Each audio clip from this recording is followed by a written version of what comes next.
हमारे प्रिय छात्रों, मेरे YouTube चैनल में आप सभी छात्रों का स्वागत है।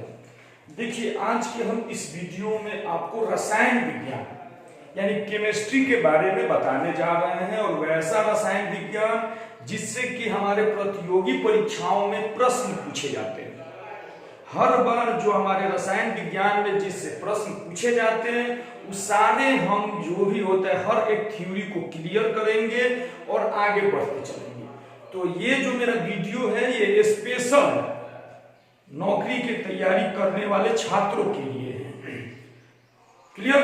तो रसायन विज्ञान, आज हम रसायन विज्ञान का इंट्रोडक्शन और टोटल रसायन विज्ञान में क्या क्या पढ़ना होता है वह हम आप लोगों को बताएंगे। सबसे पहले देखिए, रसायन विज्ञान नाम आते ही सबसे पहले हमारे मन में ये उभरता है कि आखिर इसकी उत्पत्ति कहां हुई, कैसे हुई।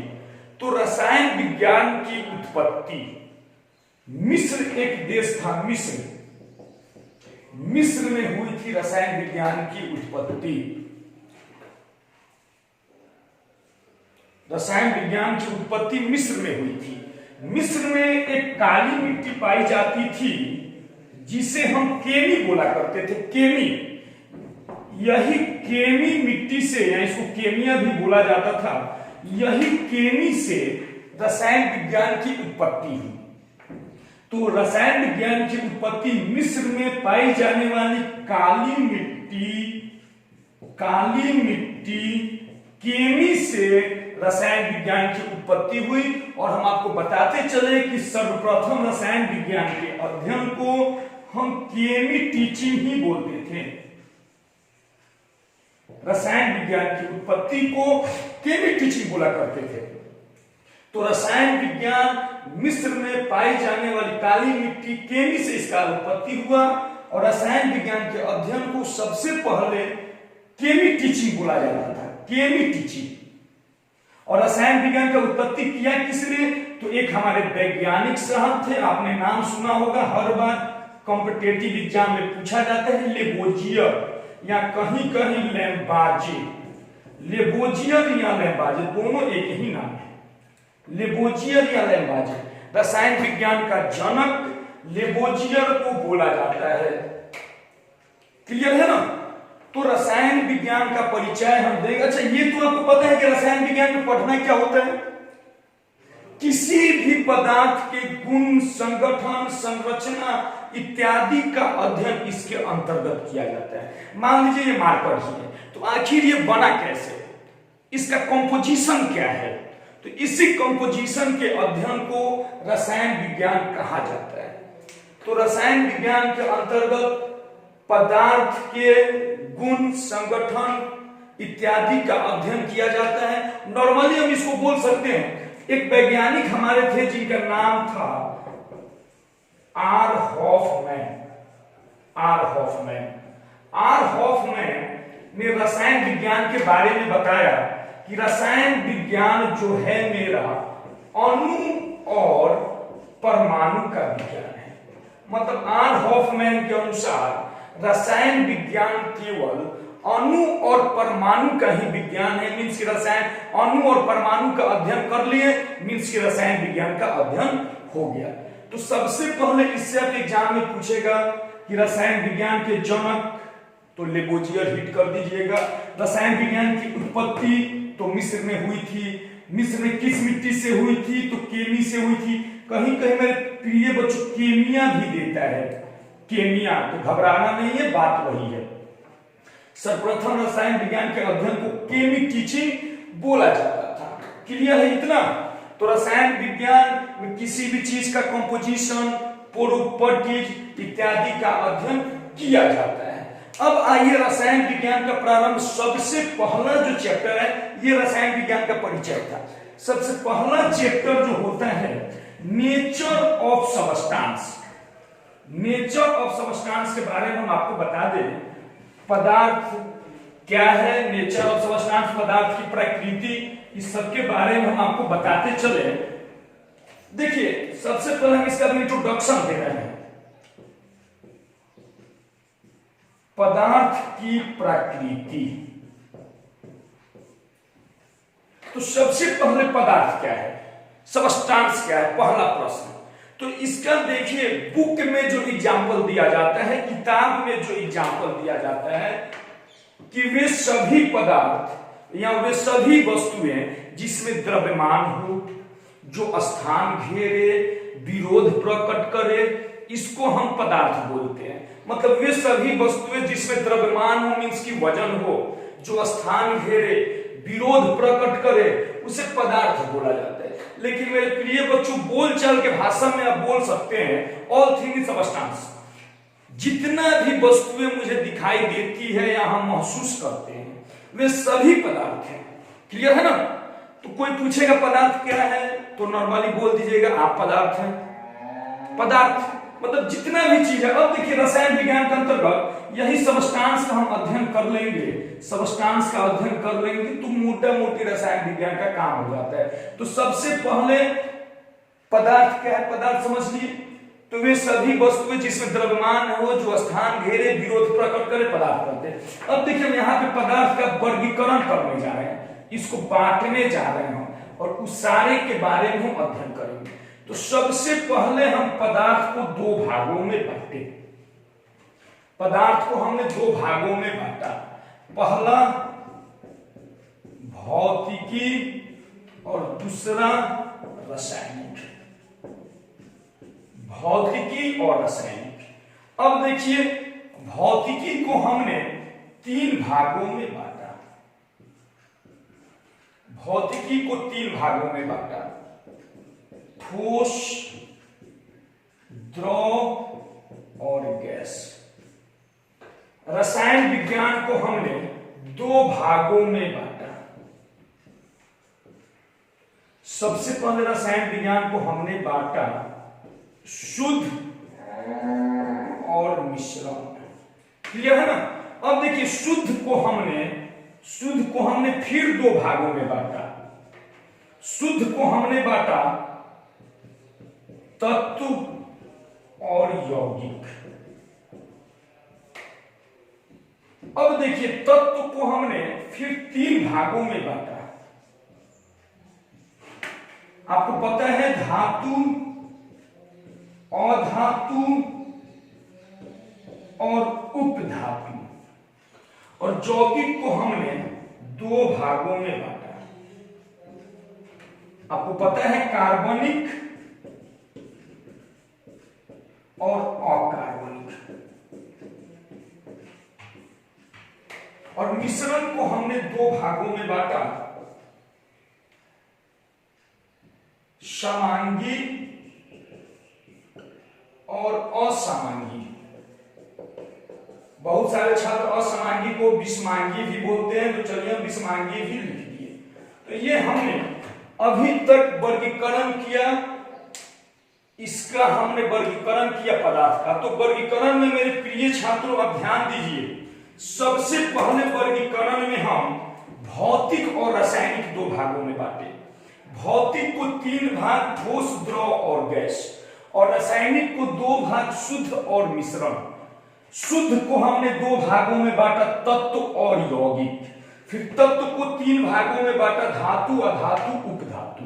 और यौगिक को दो भागों में बांटा, कार्बनिक और अकार्बनिक। और मिश्रण को दो भागों में बांटा, समांगी और असमांगी। जो भी छात्र हमारे चैनल को अभी तक सब्सक्राइब नहीं किए हैं, वे छात्र चैनल को सब्सक्राइब कर ले, क्योंकि आगे हम लोग केमिस्ट्री, जो भी केमिस्ट्री हम आपको पढ़ाएंगे, उससे हमारे रसायन विज्ञान के 95% प्रश्न किसी भी एग्जाम का, किसी भी लेवल का आप सॉल्व करने में सक्षम होंगे। 100% का तो गारंटी नहीं ले सकते, लेकिन 95% प्रश्न आप बनाइएगा। अभी सारा कॉन्सेप्ट, अगर कॉपी लिए हैं तो नोट्स तैयार कीजिए, अन्यथा वीडियो देख रहे हैं तो दिमाग को तैयार कीजिए। क्लियर है ना?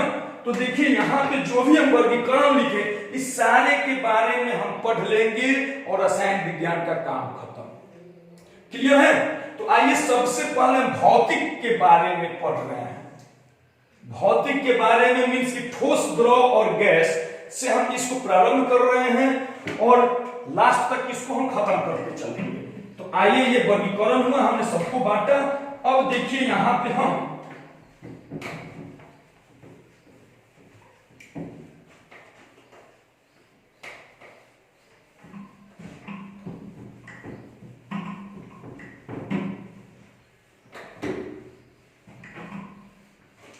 आइए सबसे पहले ठोस। ठोस किसे कहते हैं? ठोस के बाद द्रव, द्रव के बाद गैस। तो देखिए सबसे पहले ठोस, द्रव, गैस। आपको पता है कि कोई भी वस्तु, जैसे ये मार्कर ठोस है मेरा, ये मेरे हाथ में है तभी इसी शेप का है, आपके हाथ में जाएगा तभी इसी शेप का रहेगा, कहीं मिल जाएगा तो इसी शेप का रहेगा। लेकिन द्रव, अगर हम उसको ग्लास में रखते हैं तो ग्लास के शेप का हो जाएगा, अगर उसको मग में रखते हैं मग के शेप का हो जाएगा, ड्रम में डाल देते हैं ड्रम का शेप का हो जाएगा, मतलब इसका आकार बदलते रहता है। और गैस, गैस का कोई फिक्स नहीं है। तो ठोस का परिभाषा होता है मेरे प्रिय बच्चों, समझते चलिएगा, जिसका आयतन और आकार, जिसका आयतन और आकार दोनों निश्चित हो, यानी जिसका आयतन और आकार दोनों निश्चित हो उसे ठोस कहते हैं। क्लियर है? द्रव, जिसका आयतन निश्चित, द्रव में हो जाएगा आयतन निश्चित लेकिन आकार अनिश्चित। अब देखिए, अगर मान लीजिए हमने 1 लीटर लिक्विड लिया है और उसको ग्लास में रखे तो शेप तो ग्लास का हो जाएगा, लेकिन उसका जो मात्रा है, जो उसका क्वांटिटी है, 1 ही लीटर रहेगा। अगर उसको ड्रम में भी डाल दे तो भले वो ड्रम के साइज का उसका आकार चेंज हो जाए, लेकिन मात्रा 1 ही लीटर रहेगा। तो कहने का तात्पर्य है कि द्रव को जिस पात्र में डाला जाएगा उसका आकार ग्रहण कर लेगा, लेकिन उसका क्वांटिटी जो है, मात्रा जो है, वो 1 ही लीटर रहेगा। तो इसका आयतन निश्चित लेकिन आकार अनिश्चित होता है। और गैस, गैस में देखिए मेरे प्रिय बच्चों, इसका आयतन और आकार, इसका आयतन और आकार दोनों अनिश्चित होता है, दोनों अनिश्चित होता है। तो ठोस, द्रव, गैस का परिभाषा यही। देखिए इसे हमारे एग्जाम में प्रश्न कैसे पूछेगा, जिसका आयतन निश्चित लेकिन आकार अनिश्चित होता है कहलाता है। ऑप्शन दे देगा ठोस, द्रव, गैस, इनमें से कोई नहीं। आप फिट कीजिए क्या होगा, दे देगा जिसका आयतन और आकार दोनों अनिश्चित हो कहलाता है। ऑप्शन दे देगा जिसका आयतन और आकार दोनों निश्चित हो कहलाता है। तो इस प्रकार से हमारे कॉम्पिटिटिव एग्जाम में इससे प्रश्न पूछे जाते हैं। तो ये जो तीनों हमारी अवस्थाएं हुई, भौतिक अवस्थाएं, ठोस, द्रव, गैस का, इस 3 अवस्था के अतिरिक्त, ये तो 3 अवस्था हो गई, इस 3 अवस्था के अतिरिक्त हमारे साइंटिस्ट, हमारे वैज्ञानिक इसके कुछ और अवस्थाओं की चर्चा करते हैं। ये 3 अवस्थाओं के अतिरिक्त, जैसे चौथा प्लाज्मा, नाम सुना होगा, काफी इंपॉर्टेंट है, हमारे कॉम्पिटिटिव एग्जाम में पूछते हैं। 5वां बीईसी, बोस आइंस्टीन कंडेंसेट, और 6ठा फर्मियोन।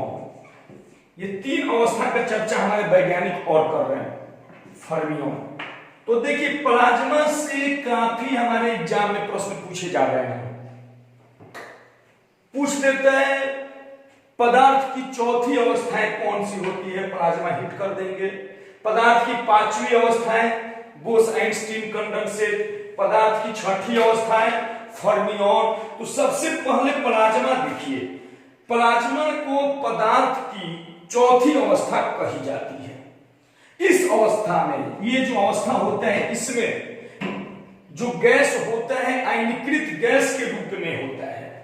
इस जो अवस्था में पदार्थ होता है मेरा, वह आयनीकृत गैस के रूप में होता है, तथा इस अवस्था में पदार्थ के कण अति ऊर्जावान तथा अति उत्तेजित अवस्था, मतलब काफी एनर्जेटिक होते हैं। आपको पता है ट्यूबलाइट, सूर्य, इस समय चमक का मुख्य कारण प्लाज्मा ही। हमारे एग्जाम में पूछता है कि सूर्य, तारा तथा ट्यूबलाइट में चमक का मुख्य कारण क्या है, तो सूरज हो, तारा हो या ट्यूबलाइट हो, मरकरी हो, इस समय चमक का मुख्य कारण प्लाज्मा ही है। तो प्लाज्मा के बारे में हमने बताया कि यह पदार्थ की चौथी अवस्था होती है। इसमें पदार्थ के कण आयनीकृत गैस के रूप में होते हैं। इसमें काफी ऊर्जावान तथा काफी उत्तेजित अवस्था में होते हैं। सूर्य, तारा तथा ट्यूबलाइट में चमक का मुख्य कारण प्लाज्मा ही है। अब आइए बीईसी, बोस आइंस्टीन कंडेंसेट। इसका नाम देखिए, बोस भी है, आइंस्टीन भी है, कंडेंसेट भी आपको दिख रहा होगा, 3 नाम से मिलकर बना है। तो इसके बारे में कोई खास जानकारी हमारे वैज्ञानिकों के बारे में नहीं है। पूछते हैं इससे हमारे कॉम्पिटिटिव एग्जाम में प्रश्न कि पदार्थ की पांचवी अवस्था कौन सी होती है, तो पदार्थ की पांचवी अवस्था जो होती है बोस-आइंस्टीन कंडेंसेट होती है। और इसका जो खोज हुआ है सन 1901 ईस्वी में, पदार्थ की पांचवी अवस्था बोस-आइंस्टीन कंडेंसेट का खोज सन 1901 ईस्वी में अमेरिका के 3 वैज्ञानिक, इसको खोज करने में अमेरिका के 3 वैज्ञानिक थे जिनका नाम था कोर्नेल, कैटरले और बेमेन। तो इस अवस्था का खोज अमेरिका ने किया। सन 2001 में अमेरिका के 3 वैज्ञानिक में एक का नाम था कोर्नेल, दूसरे थे कैटरले और तीसरा हमारा वैज्ञानिक था बेमेन। यही तीनों वैज्ञानिक ने मिलकर सन 2001 ईस्वी में पदार्थ की पांचवी अवस्था की खोज की। और छठी अवस्था फर्मियोन के बारे में ज्यादा जानकारी अभी तक नहीं है, इसे पदार्थ की छठी अवस्था कही जाती है। तो उम्मीद करते हैं कि जो भी भौतिक वर्गीकरण हमने किया था ठोस, द्रव, गैस, इस सारा कंफर्म, जिसका आयतन और आकार निश्चित हो ठोस, जिसका आयतन निश्चित लेकिन आकार अनिश्चित हो गैस, भले द्रव, जिसका आयतन और आकार दोनों अनिश्चित हो गैस। पदार्थ की चौथी अवस्था प्लाज्मा को कही जाती है। इसमें पदार्थ के कण अति ऊर्जावान तथा अति उत्तेजित तथा आयनीकृत गैस के रूप में होते हैं। सूर्य, तारों तथा ट्यूबलाइट में चमक का मुख्य कारण प्लाज्मा ही है। पदार्थ की पांचवी अवस्था बोस-आइंस्टीन कंडेंसेट को कहा जाता है। इसका खोज अमेरिका में सन 2001 ईस्वी में कोर्नेल, कैटरले और बेमेन ने किया था, जिसके लिए इन्हें नोबेल पुरस्कार भी दिया गया मेरे दोस्तों। इसके लिए इनको नोबेल पुरस्कार भी दिया गया। नोबेल पुरस्कार से 2001 ईस्वी में सम्मानित भी किया गया। पदार्थ की छठी अवस्था फर्मियोन होती है। अब देखिए, इससे कुछ ठोस, द्रव, गैस से हमारे एग्जाम में प्रश्न पूछे जाते हैं, तो ये समझ गए होंगे। तो देखिए हमारे कॉम्पिटिटिव एग्जाम में इससे प्रश्न कैसे पूछे जाते हैं ठोस, द्रव, गैस से।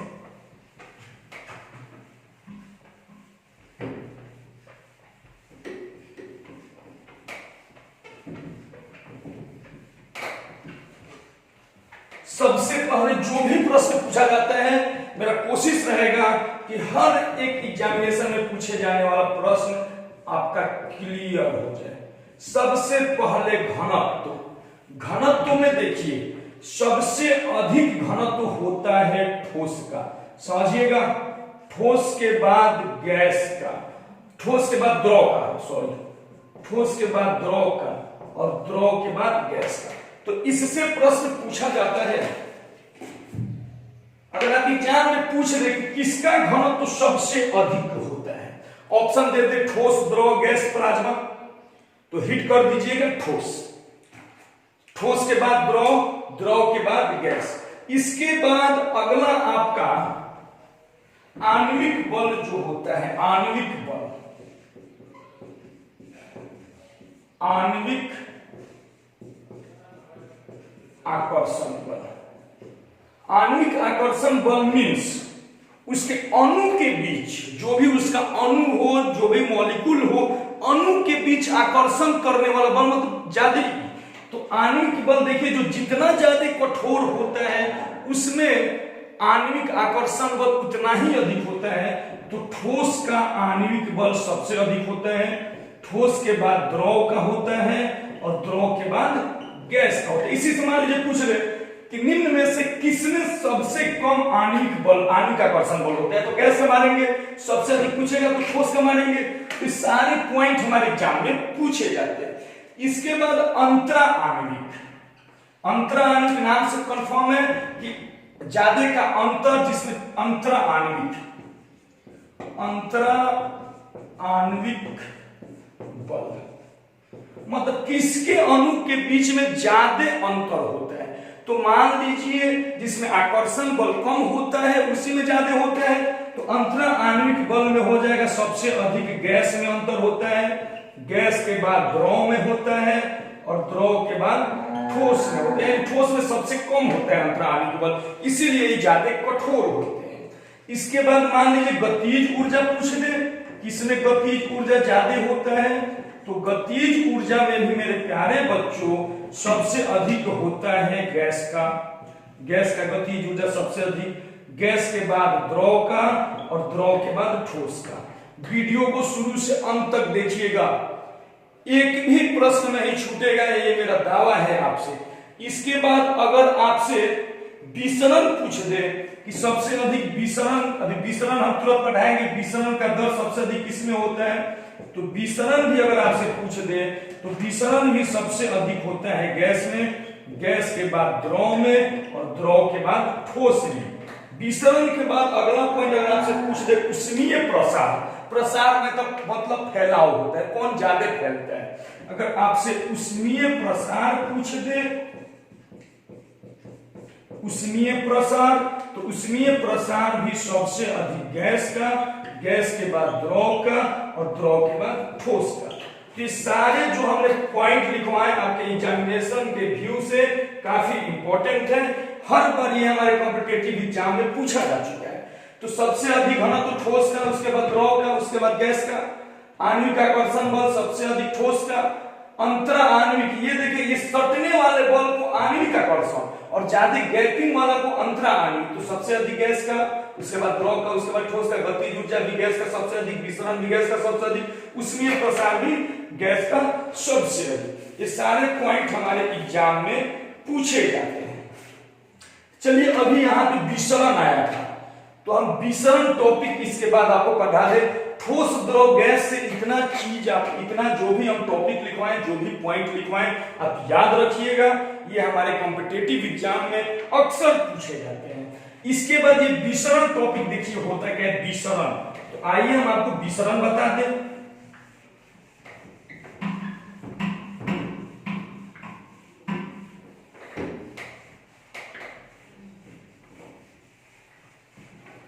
विसरण, अच्छा अक्सर आपके एग्जाम में पूछता है सबसे हल्की गैस और सबसे भारी गैस। तो सबसे हल्की गैस बहुत सारे बच्चे हीलियम मार देते हैं, लेकिन सबसे हल्की गैस होता है हाइड्रोजन। तो विसरण होता क्या है, विसरण, विसरण, तो सबसे पहले मेरे प्रिय बच्चों विसरण देखिए क्या है। घनत्व तो कुछ भी रहे, गैसों का गैसों में स्वतः मिल जाना, यानी गैसों का गैस, गैस प्लस गैस लिख देते हैं, गैसों का गैसों में स्वतः मिल जाना विसरण कहलाता है। अच्छा आप देखें, यदि किसी कमरे के कोने में इत्र की बोतल खोल दी जाती है तो पूरे कमरे में सुगंध आने लगता है गैस के इसी विसरण गुण के कारण। पड़ोसी के यहाँ स्वादिष्ट खाना यदि बनता है तो मेरे नाकों तक उसकी खुशबू आ जाती है, समझ रहे हैं ना। तो विसरण वही होता है, घनत्व में अंतर होते हुए भी गैसों का गैसों में स्वतः मिल जाना गैसों का विसरण कहलाता है। क्लियर, घनत्व में अंतर रहते हुए, घनत्व कुछ भी हो, गैसों का गैसों में स्वतः मिल जाना गैसों का विसरण कहलाता है। क्लियर है। इससे हमारे एग्जाम में प्रश्न जो पूछता है कि क्या कारण है कि पड़ोसी के यहाँ के सुगंध, जो भी स्वादिष्ट खाना का सुगंध हमारे नाकों तक पहुंचता है, तो विसरण हिट कर दीजिएगा। यदि किसी कमरे के कोने में इत्र की बोतल खोल दी जाए तो उसका सुगंध किसके कारण, किस गुण के कारण मेरे नाकों तक आती है, तो विसरण गुण के कारण। और विसरण का नियम मेरे प्रिय बच्चों, एक साइंटिस्ट थे ग्राहम, ग्राहम ने विसरण का नियम दिया। पूछ देगा गैसों का विसरण का नियम किसने दिया, तो ग्राहम ने दिया। विसरण का नियम ग्राहम ने दिया। ग्राहम विसरण का नियम क्या दिया, तो R1 by R2 बराबर root under D2 by D1 या root under M2 by M1। यही विसरण का नियम हमारे ग्राहम साहब ने दिया। यहाँ R1 और R2 हो गया गैसों के विसरण की अपेक्षित गतियां या विसरण की अपेक्षित गतियां हो गया, लिख देते हैं R1 और R2 बराबर विसरण की अपेक्षित गतियां, अपेक्षित गतियां हो गया। ये D1 और D2, D1 और D2 जो हो गया घनत्व हो गया, पहले तत्व का घनत्व दूसरे तत्व का घनत्व, और M1 और M2 भी जो है ये द्रव्यमान हो गया। यही ग्राहम साहब के विसरण का नियम था, R1/R2 बराबर √D2/D1 या √M2/A1। इसको हम लाइन में बोल देते हैं कि नियत ताप तथा दाब पर, ये जो भी प्रोसेस है नियत ताप तथा दाब पर गैसों के विसरण की अपेक्षित गतियां उसके घनत्व या द्रव्यमान के वर्गमूल के व्युत्क्रमानुपाती होता है, उल्टा होता है। तो जो भी है नियत ताप तथा दाब पर है, नियत ताप तथा दाब पर। तो देखिए नियत ताप तथा दाब पर किसी गैसों के विसरण की अपेक्षित गतियां उसके घनत्व या द्रव्यमान, देखिए D1 D2 घनत्व या द्रव्यमान के वर्गमूल के व्युत्क्रमानुपाती मींस के उल्टा होता है। यही नियम ग्राहम साहब ने दिया था और इससे हमारे एग्जाम में प्रश्न भी पूछे जाते हैं। कैसे प्रश्न पूछे जाते हैं हम आपको वही बता दे रहे हैं। तो ये नियम याद हो गया, R1/R2 बराबर √D2/D1। यह नियम किसका है? अगर हमारे एग्जाम में दे देता है तो आप हिट कर देना कि यह नियम ग्राहम साहब ने दिया था और यह विसरण का नियम है। क्लियर? अब देखिए इससे हमारे एग्जाम में प्रश्न। अच्छा एक और बात बताइए, कभी भी अगर मेरे प्रिय बच्चों पूछ दे कि सबसे हल्की गैस, तो सबसे हल्की गैस हाइड्रोजन होता है। गलती से भी आप हीलियम मत मानिए। हीलियम जो होता है दूसरा सबसे हल्की गैस होता है। सबसे हल्की गैस हाइड्रोजन और दूसरी सबसे हल्की गैस हीलियम। ये बात आप याद रखिएगा। इस दोनों में बच्चे अक्सर गलती करते हैं, पूछ देते हैं सबसे हल्की गैस तो बच्चे मार देते हैं हीलियम। ये गलती आप मत कीजिएगा, हमारे वीडियो देखने वाले छात्र नहीं करेंगे। सबसे हल्की गैस हाइड्रोजन, उसके बाद हीलियम। ओके, अब देखिए इससे प्रश्न कैसे पूछता है। इससे आप नियम तो लिख लिए, R1/R2 बराबर √D2/D1 या M2/M1। अब देखिए इससे प्रश्न हमारे प्रिय बच्चों एग्जाम में कैसे पूछा जाता है। एक हम प्रश्न विसरण से करवा देते हैं जो हमारे एग्जाम में पूछा जाता है। प्रश्न दिया है हाइड्रोजन या ऑक्सीजन गैस, हाइड्रोजन या ऑक्सीजन, O2 हो गया, ऑक्सीजन गैस के विसरण की अपेक्षित गति क्या होगी? गैस के विसरण की अपेक्षित गतियां क्या होंगी? अपेक्षित गतियां क्या होंगी? यानी अपेक्षित गतियां पूछ रहे मींस R1/R2 का मान तो आपको पता है। अब देखिए हाइड्रोजन का घनत्व कितना है, ऑक्सीजन का घनत्व कितना है, ये तो आपको पता नहीं है, लेकिन इसका द्रव्यमान पता है। हाइड्रोजन होता है H11 और ऑक्सीजन होता है H16, ऊपर वाला द्रव्यमान और नीचे वाला उसका। तो एक हाइड्रोजन का तो दो हाइड्रोजन है मेरे प्रिय बच्चों। तो यहां पूछा है हाइड्रोजन और ऑक्सीजन। तो जब इसका अपेक्षित गति निकालेंगे तो पलट जाएगा, यानी रूट अंडर ऑक्सीजन ऊपर आएगा तो 16 दूना 32 और ये 1 और 1 2। इसको जब हम कट करेंगे तो R1/R2 बराबर कट किए तो ऊपर 16, रूट अंडर 16/1। इस बाहर निकालेंगे तो 4:1, यही विसरण की अपेक्षित गति होगा, 4/1 या 4:1। तो इस प्रकार से आप निकाल लीजिएगा, ये फॉर्मूला याद रहेगा। और प्रश्न बनाने में सबसे ज्यादा मुझे द्रव्यमान का ही जरूरत पड़ता है। यहां पे देखिए पहले हाइड्रोजन था, तो हाइड्रोजन तो जो था वहां पे M1 जो था नीचे था ना मेरे फॉर्मूला में, फॉर्मूला यही ना था, रूट अंडर M2/M1। M1 नीचे था तो हम पहले वाले को नीचे लिखे, दूसरे वाले को ऊपर लिखे। इस प्रकार से आप प्रश्न बना लीजिएगा। क्लियर है? अब देखिए हम आपको एक ही साथ ग्राफ के सहायता से बहुत सारे टॉपिक को क्लियर करने जा रहे हैं। अगर इतना आप समझ गए हैं तो ठोस द्रव गैस से ही रिलेटेड है। जैसे सबसे पहले हम टॉपिक लिख दें आपका हिमांक। हिमांक किसे कहते हैं? गलनांक, हिमांक को ही बोलते हैं। हिमांक हो गया, इसके बाद संघनन, वाष्पन, संघनन वाष्पन, संगलन, इसके बाद ऊर्ध्वपातन, ऊर्ध्वपातन के बाद आ जाइए निक्षेपण, निक्षेपण, ये सारे टॉपिक के बारे में अभी आपको समझाएंगे। हिमांक संघनन, वाष्पन संघनन, ऊर्ध्वपातन, निक्षेपण, ये सारे हमारे कॉम्पिटिटिव एग्जाम्स में पूछे जाते हैं। तो ये सारे टॉपिक के बारे में जानकारी जरूरी है। अच्छा, आपसे अक्सर एक प्रश्न पूछता है कि क्या कारण है कि जब पर्वतारोही पर्वत पे चढ़ता है तो उसके नाक से ब्लड आने लगता है? क्या कारण है कि पहाड़ पर खाना बनाने में कठिनाई होता है?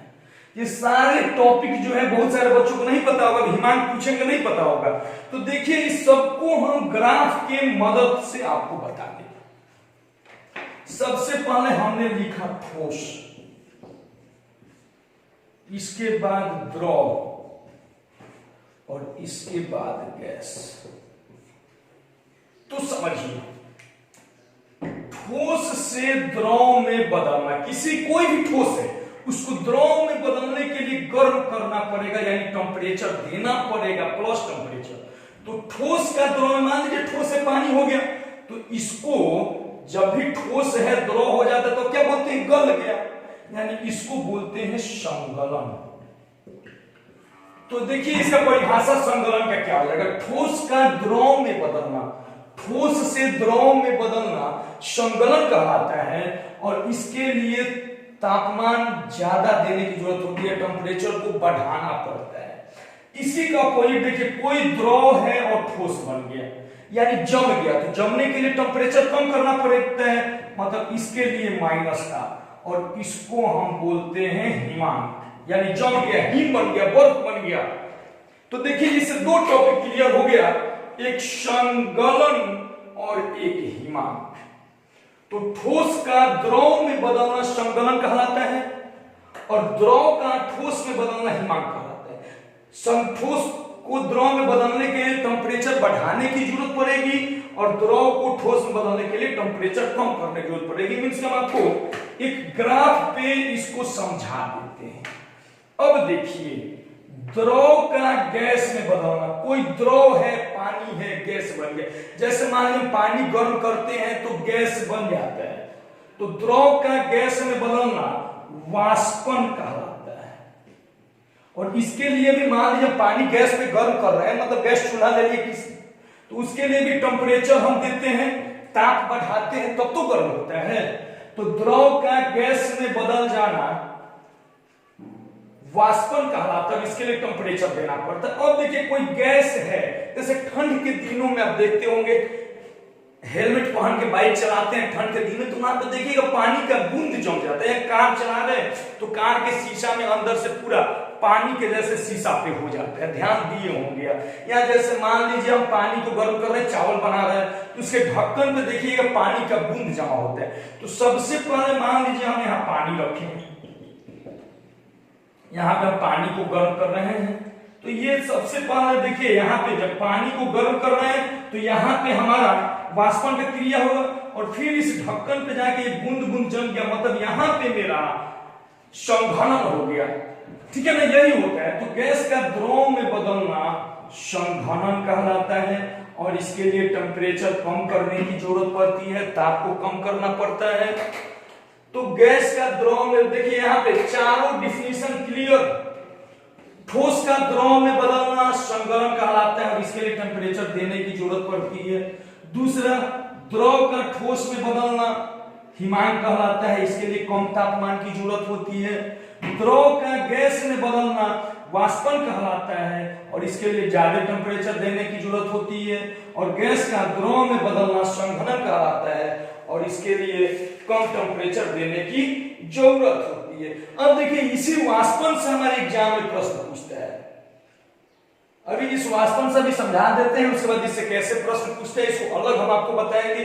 अब देखिए ऊर्ध्वपातन, बहुत ऐसे चीज होते हैं जो ठोस से सीधे गैस में बिना द्रव में बदले ठोस से सीधे गैस में बदल जाते हैं, ठोस से सीधे गैस में बदल जाते हैं। मतलब ऊर्ध्वपातन का परिभाषा हुआ वैसे पदार्थ जो ठोस से सीधे गैस में बदल जाते हैं, द्रव में नहीं होते, उसे ऊर्ध्वपातन कहते हैं। जैसे आप कपूर जलाते हैं, कपूर, आयोडीन, नेफ्थलीन, ये सब जो है ऊर्ध्वपातन का एग्जाम्पल है। तो अब देखिए ऊर्ध्वपातन का परिभाषा क्या होगा।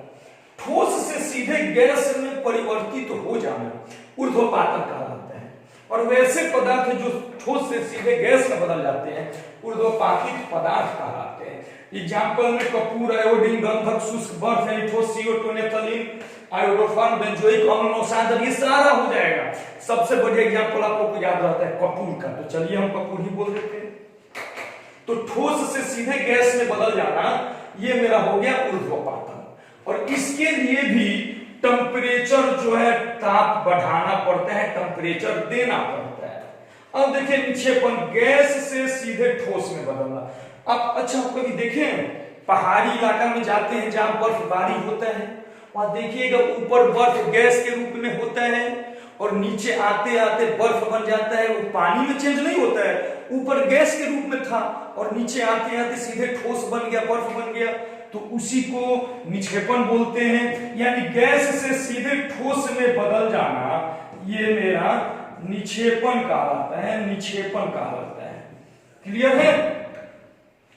तो ये सारा टॉपिक क्लियर हो गया, ठोस, संगलन, वाष्पन, संघनन, हिमांक, ऊर्ध्वपातन और निक्षेपण। अब देखिए इससे हमारे एग्जाम में प्रश्न पूछे जाते हैं। तो यहाँ पे आइए सबसे पहले वाष्पन से जो प्रश्न पूछा जाता है, हम वाष्पन से रिलेटेड प्रश्न आपका क्लियर कर दे। जितना भी प्रश्न वाक्य हो गया वो वाष्पन टॉपिक तो हम समझा चुके हैं।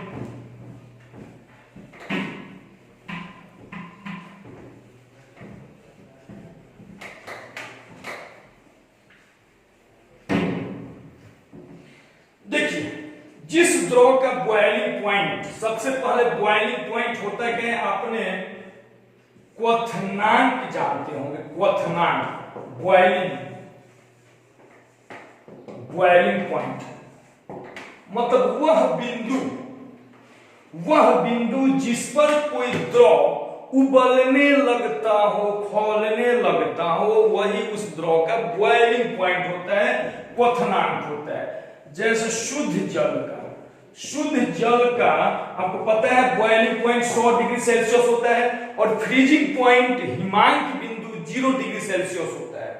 समुद्री जल का अगर हम बात करें, समुद्री जल का, तो यह जो होता है 100 डिग्री सेल्सियस से अधिक होता है समुद्री जल का।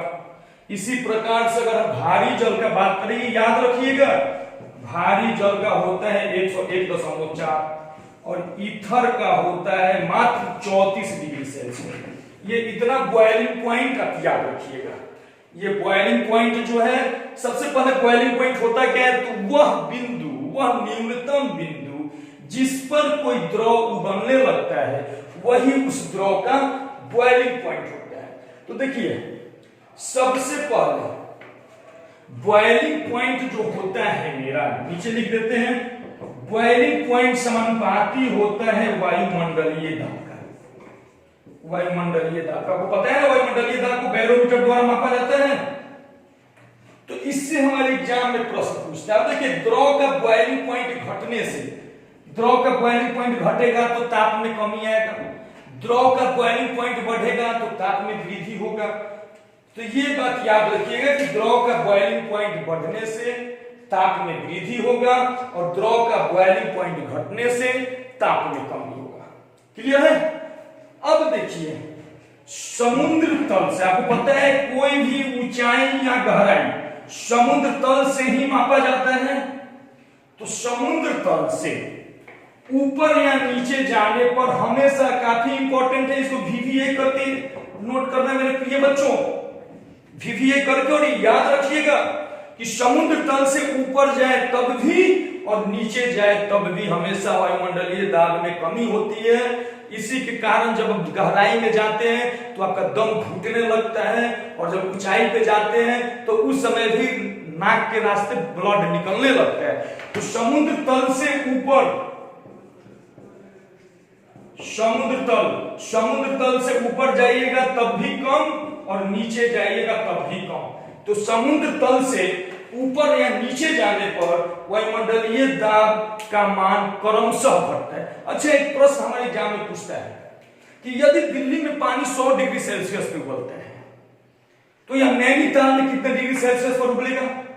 तो 100 डिग्री से कम पे उबल जाएगा, उड़ जाएगा। एक और प्रश्न पूछते हैं कि क्या कारण है कि पहाड़ों पर खाना बनाने में कठिनाई होती है। तो मेरे प्रिय बच्चों, जब पहाड़ पे खाना बनाने जाइएगा, मान लीजिए पानी रखें, उससे चावल डालें, तो पता चलेगा कि चावल इसी तरह रह गया, पानी गैप हो गया, क्योंकि कम पे उबलने लगेगा ज्यादा ऊंचाई पे।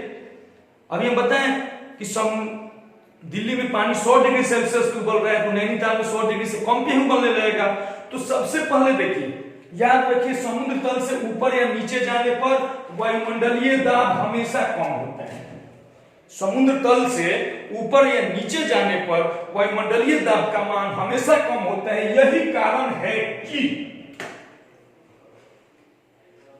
कारण देखिए, पर्वतारोही के नाक से रक्त आने लगता है। अब देखिए, अच्छा आपने आभास किया होगा कि गर्मी के दिनों में नाक सूखने लगता है, दम घुटने लगता है, कभी कभी नाक से रक्त आने लगता है। कारण क्या है मेरे प्रिय बच्चों? तो उस समय वायुमंडलीय दाब कम होता है। तो देखिए, समुद्र तल से ऊपर या नीचे जाने पर वायुमंडलीय दाब का मान कम होता है। यही कारण है कि पर्वतारोही के नाक से रक्त निकलने लगता है। क्लियर है? पहला कारण, पर्वतारोही के नाक से रक्त निकलने लगते हैं। दूसरा कारण, पहाड़ों पर खाना बनाने में कठिनाई होती है, क्योंकि वायुमंडलीय दाब कम होने के कारण पानी पहले ही वाष्प बन जाता है और खाना नहीं पक पाता है, खाना जो है कच्चा रह जाता है। तो पहला कारण बताया कि पर्वतारोही के नाक से रक्त निकलने लगता है।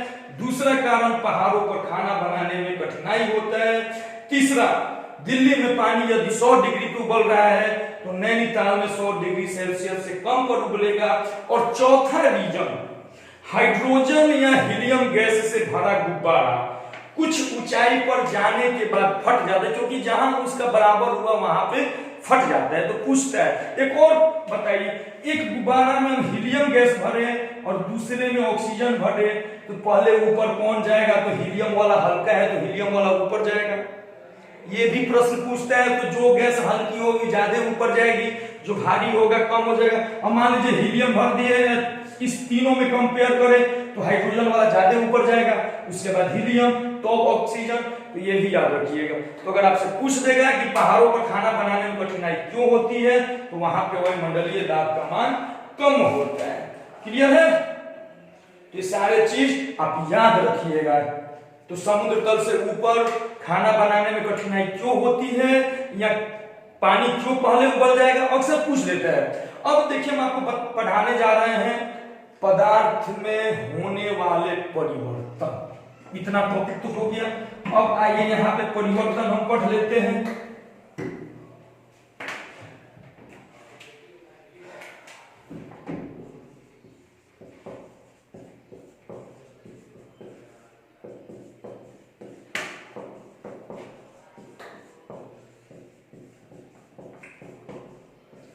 होने वाले परिवर्तन। अब कॉम्पिटिटिव एग्जाम में अक्सर इस टॉपिक से प्रश्न पूछते हैं, दूध का फटना, दूध का दही में बनना, मोम का पिघलना, मोमबत्ती का जलना। अक्सर ये सब प्रश्न हमारे कॉम्पिटिटिव एग्जाम में पूछे जाते हैं। तो बिल्कुल आसानी से हम इसको अभी समझेंगे। पदार्थ में होने वाले परिवर्तन। तो मेरे प्रिय बच्चों, ये परिवर्तन दो प्रकार का होता है, एक भौतिक परिवर्तन और दूसरा रासायनिक परिवर्तन। एक भौतिक परिवर्तन और दूसरा रासायनिक परिवर्तन। तो पदार्थ में होने वाले परिवर्तन के बारे में देखिए। सबसे पहले भौतिक परिवर्तन, मतलब ये टेम्पररी परिवर्तन है, ये अस्थायी परिवर्तन है, अस्थायी परिवर्तन है। इसमें नए पदार्थ का निर्माण हमेशा के लिए नहीं होता है। समझ में आ रही बात? अगर मान लीजिए बर्फ का पिघलना, हमने लिखा बर्फ का पिघलना, तो मेरे प्रिय बच्चों, बर्फ अगर पिघल गया, बर्फ पिघल के पानी हो गया, फिर अगर हम पानी को चाहे तो बर्फ बना सकते हैं ना। तो इसी को भौतिक परिवर्तन बोलते हैं, अस्थायी परिवर्तन। मतलब इसमें नए पदार्थ का निर्माण हमेशा के लिए नहीं होता है, फिर चाहे तो हम उसको उसी फॉर्म में, उसी रूप में ला सकते हैं, वो कहलाता है भौतिक परिवर्तन। क्लियर है? तो बर्फ का पिघलना जो है भौतिक परिवर्तन है। मोम का पिघलना, दूसरा पूछ देता है, मोम का पिघलना, मोम का पिघलना, मान लीजिए मोम पिघला, मोम का पिघलना भी भौतिक परिवर्तन है। यदि मोम पिघल गया, फिर चाहे तो उसको मोम बना सकते हैं। तो वह परिवर्तन जिसमें नए पदार्थ का निर्माण हमेशा के लिए नहीं होता है वह भौतिक परिवर्तन कहलाता है। और मेरे प्रिय बच्चों, रासायनिक परिवर्तन या परमानेंट परिवर्तन है या स्थायी परिवर्तन है, इसमें नए पदार्थ का निर्माण हमेशा के लिए हो जाता है। जैसे अगर हम लिख दें लकड़ी का जलना, अगर लकड़ी जल गया तो आप लाख कोशिश करोगे फिर से आप उसको लकड़ी नहीं बना सकते। अगर लकड़ी जल के राख हो गया, कोयला हो गया, आप कितना भी कोशिश कर लोगे लकड़ी नहीं बना पाओगे। तो यह जो होता है अस्थायी परिवर्तन। दूध का फटना, दूध का फटना, दूध का फटना, अगर दूध फट जाता है तो फिर आप उसको दूध नहीं बना सकते हो, क्योंकि यह जो है एक अस्थायी परिवर्तन है। एक बार इसमें चेंज हो जाने के बाद दोबारा कितना भी कोशिश कर लोगे नहीं होगा। तो इस दोनों में अंतर क्या है? भौतिक परिवर्तन मतलब यह एक अस्थायी परिवर्तन है, इसमें नए पदार्थ का निर्माण हमेशा के लिए हो जाता है। यह एक अस्थायी परिवर्तन है, इसमें नए पदार्थ का निर्माण हमेशा के लिए नहीं होता है। एग्जाम्पल में बर्फ का पिघलना, मोम का पिघलना, नमक का जलीय विलयन। अगर आप नमक में पानी मिला दिए तो फिर चाहिएगा गर्म कीजिएगा तो पानी उड़ जाएगा, नमक नीचे बैठ जाएगा तो अलग हो जाएगा। चीनी का जलीय विलयन, ये भी जो है ये भी भौतिक परिवर्तन है। एक और जितने भी ऊर्ध्वपातित पदार्थ होते हैं, अभी ऊर्ध्वपातित पदार्थ हम आपको बताया, ऊर्ध्वपातन, जितने भी ऊर्ध्वपातित पदार्थ होते हैं सभी भौतिक परिवर्तन को बतलाते हैं। कपूर, नेफ्थलीन, आयोडीन, औषाधर, जो भी ऊर्ध्वपातित पदार्थ होते हैं सब में भौतिक परिवर्तन होता है, ये आप याद रखिएगा। और इसके बाद जितने भी उष्मीय प्लास्टिक होते हैं, उष्मीय प्लास्टिक, सारे प्लास्टिक जब हम केमिस्ट्री में पढ़ाएंगे तो आपको पता चलेगा कौन उष्मीय प्लास्टिक होता है उसके और कौन तापदृढ़ प्लास्टिक होता है। तो जितने भी उष्मीय प्लास्टिक होते हैं सब भौतिक परिवर्तन की उदाहरण है, सब भौतिक परिवर्तन को बतलाते हैं। और रासायनिक परिवर्तन का क्या होगा कि यह एक अस्थायी परिवर्तन है, इसमें नए पदार्थ का निर्माण हमेशा के लिए हो जाता है। जैसे लकड़ी का जलना, दूध का फटना, दूध से दही का जमना, मोमबत्ती का जलना, लोहे में जंग लगना। अक्सर लोहे में जंग लगना पूछता है आप एग्जाम में। लोहे में जंग लगना एक रासायनिक परिवर्तन है, और जब लोहे में जंग लगता है तो उसका वजन बढ़ जाता है। और जंग एक यौगिक है जिसका सूत्र होता है Fe2O3 × X2O। ये जंग का सूत्र होता है, इसको याद रखिएगा। चांदी के चम्मच, आपने देखा होगा चांदी के चम्मच से अंडा खाना वर्जित होता है, क्योंकि जैसे ही अंडा अगर हम चांदी के चम्मच से काटते हैं, उसके संपर्क में लाते हैं तो चम्मच काला हो जाता है। यह भी रासायनिक परिवर्तन के एक उदाहरण है। या देखिएगा चांदी कुछ दिनों में ऑटोमेटिक काला हो जाता है, जो वायु में उपस्थित बहुत सारे चीजों से यह अभिक्रिया करके काला हो जाता है। तो ये रासायनिक परिवर्तन को बतलाता है। तो उम्मीद करते हैं कि ये क्लियर हो गया होगा। एक और लोहा में से प्रश्न पूछता है, लोहे पर जस्ता चढ़ाने की विधि को जस्तीकरण कहा जाता है, और इससे लोहे को जंग लगने से बचाया जाता है। क्लियर है? जस्ता की कमी से धान में खैरा नामक बीमारी होता है।